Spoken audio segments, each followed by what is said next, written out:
O no lo ponemos suficientemente alto para que se entienda el significado de lo que es.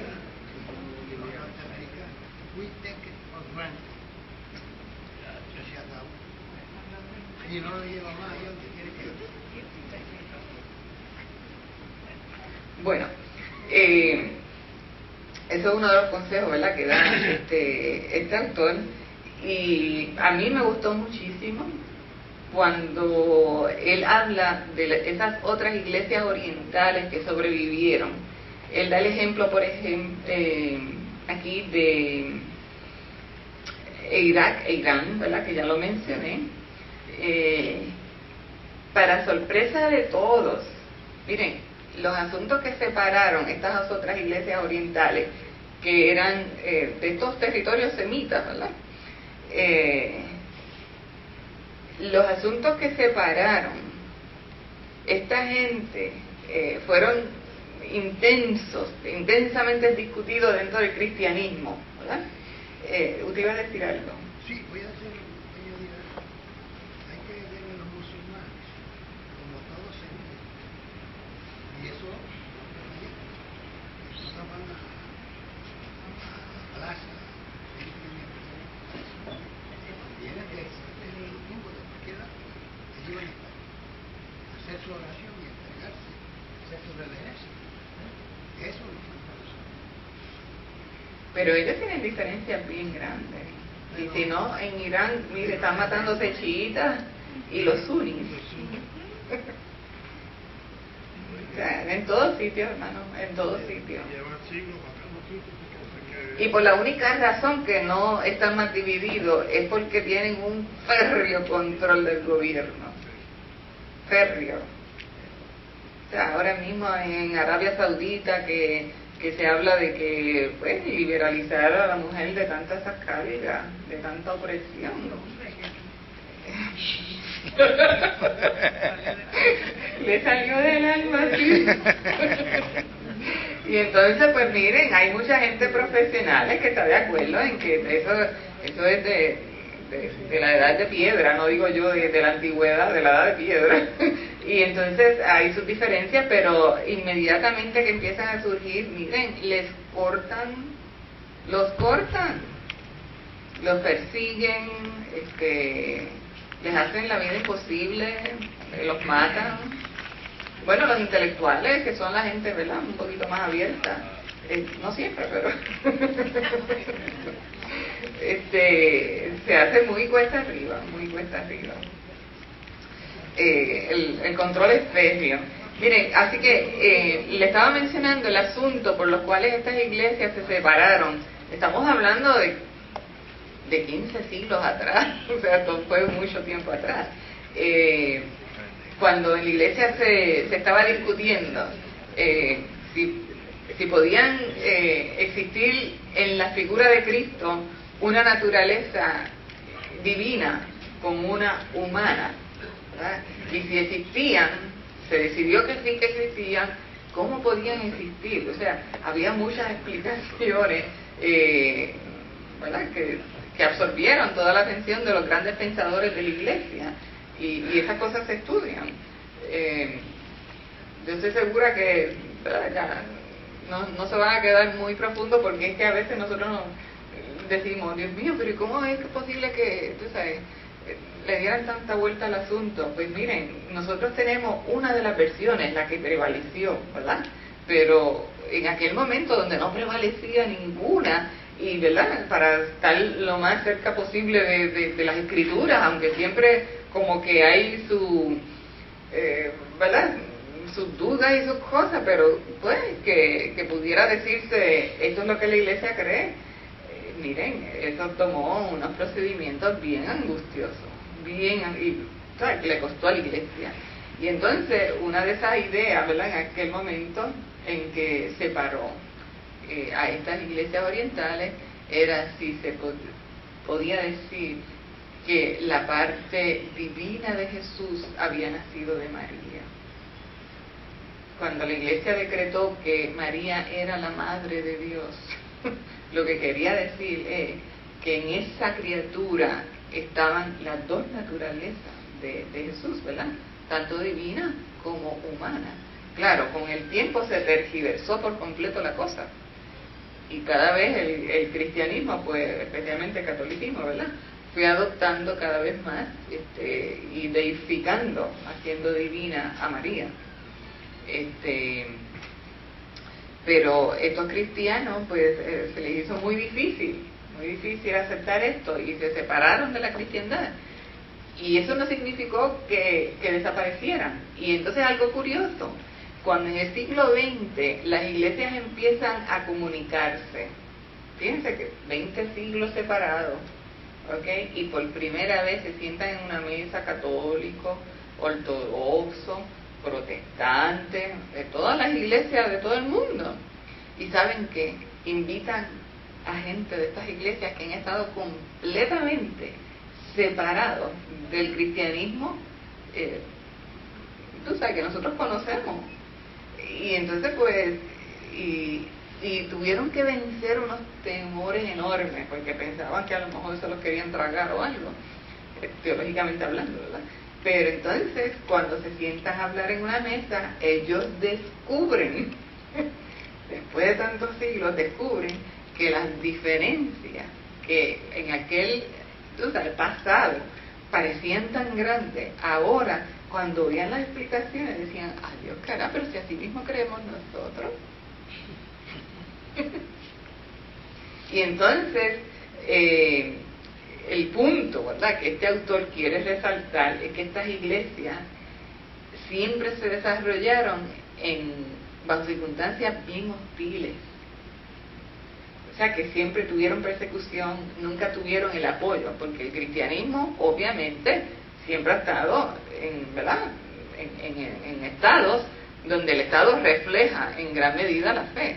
Cuando nosotros acabamos de pasar por unas elecciones donde en Puerto Rico se habló, espérate, de buenas a primeras las leyes no van a reflejar lo que nosotros queremos, que de hecho ahora tenemos que estar bien atentos, ¿verdad?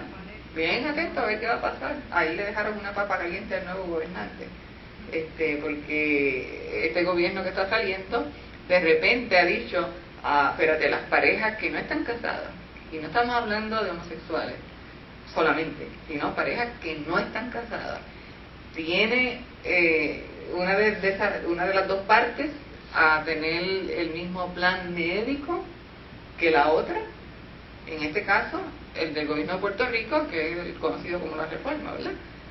O sea, están dos parejas conviviendo, pero no están casados, y entonces tiene derecho a tener el plan médico que tiene el otro.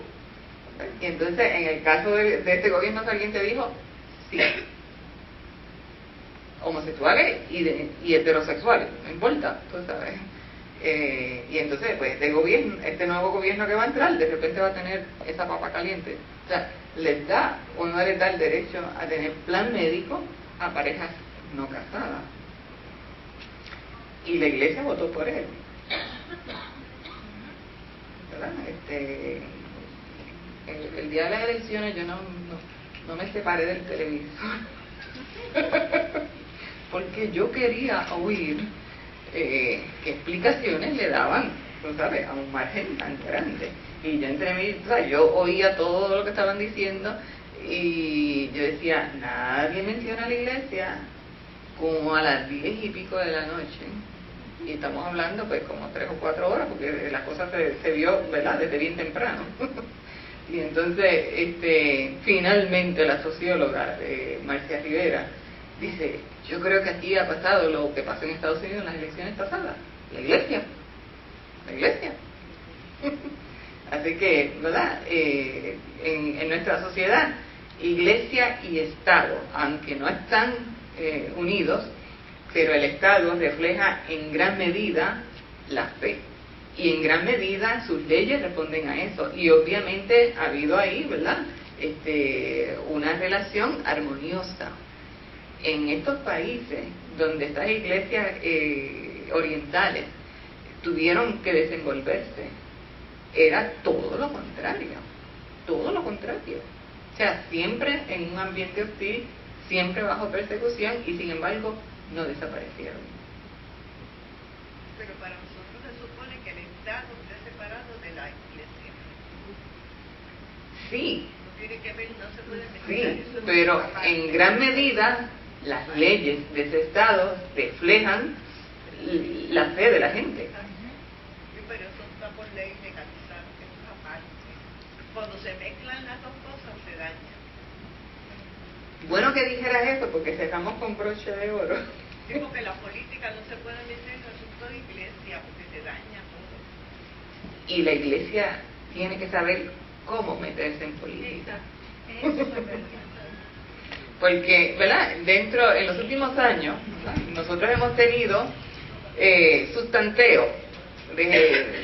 Hemos visto que como la Iglesia ha querido influenciar sobre el Estado, obtener beneficios, tener una presencia, ¿verdad? O sea, participación. Y los intentos que se han hecho a veces han sido fatales. Vamos a ver qué va a pasar próximamente, pero puede haber esa armonía entre Iglesia y Estado. Muy difícil, muy difícil. ¿Por qué? Porque en la política lo que hace tomar decisiones no son principios y valores, es conveniencia, son intereses. Y hoy estoy contigo y mañana no. Y entonces se daña. Cuando se mete la política en las iglesias, se daña. pero es bueno es bueno que tengamos una diferenciación entre lo que es iglesia y Estado y lo que es iglesia y política. O sea, son dos cosas distintas. Cuando estamos hablando ahorita de los beneficios, ¿verdad?, de la tarjeta de salud, si cubre o no cubre a parejas sin casarse, ese es el Estado.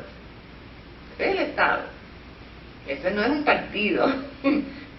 Lo que sí es distinto es que, por ejemplo, los partidos dicen las decisiones que yo voy a tomar, las presenta en una plataforma, vamos a actuar de esta forma, y entonces la gente con anticipación ya sabe por lo que va a votar. ¿Ves? Eso es aparte. Y entonces pues ahí la Iglesia decide en qué postura va a asumir. Pero hay cuestiones del Estado que no tienen nada que ver con esto. Nada que ver. Lo que pasa es que la Iglesia se dirige por el Espíritu, como debe ser. Y el Estado es por el mundo. O sea que Ahora en estas elecciones se metió, y más dijeron de iglesias evangélicas, se metió mucho en esta cuestión de política. Y tan pronto se mete la política en las cuestiones de Dios, se dañó. Eso, porque es que la política es una cosa bien mala, de lucro y cosas que pero no se pueden fíjate, mezclar. yo creo en la participación de la Iglesia en el Estado. O sea, yo creo que no hace mucho, yo recuerdo en las elecciones, creo que fueron las de 2000, había una legislación pendiente para reglamentar los hogares de rehabilitación de adictos y alcohólicos. Y la reglamentación, que era una legislación, y esa legislación estuvo así de ser aprobada. Y esa legislación prácticamente cerraba los hogares cristianos. ¿Por qué? Porque los obligaba a tener un personal que no podían pagar. Cuando todo el mundo sabe que la gente más efectiva tratando adicción son los hogares cristianos. Y entonces, ¿cómo no vamos nosotros a pararnos allí y decir, miren, ustedes no pueden tomar una decisión como esta? Lo que yo quise decir, o sea, que no lo estoy diciendo, es que la mayoría de las iglesias son democracias, que no toman decisiones tampoco basadas en que Jesucristo es en el conocimiento en consulta con el Espíritu, con Papá Dios, o sea, cogen las iglesias como una democracia, y no debe ser una autocracia. Yo definitivamente creo que la Iglesia no debería estar identificada con ningún partido. Exactamente. Eso es muy nada.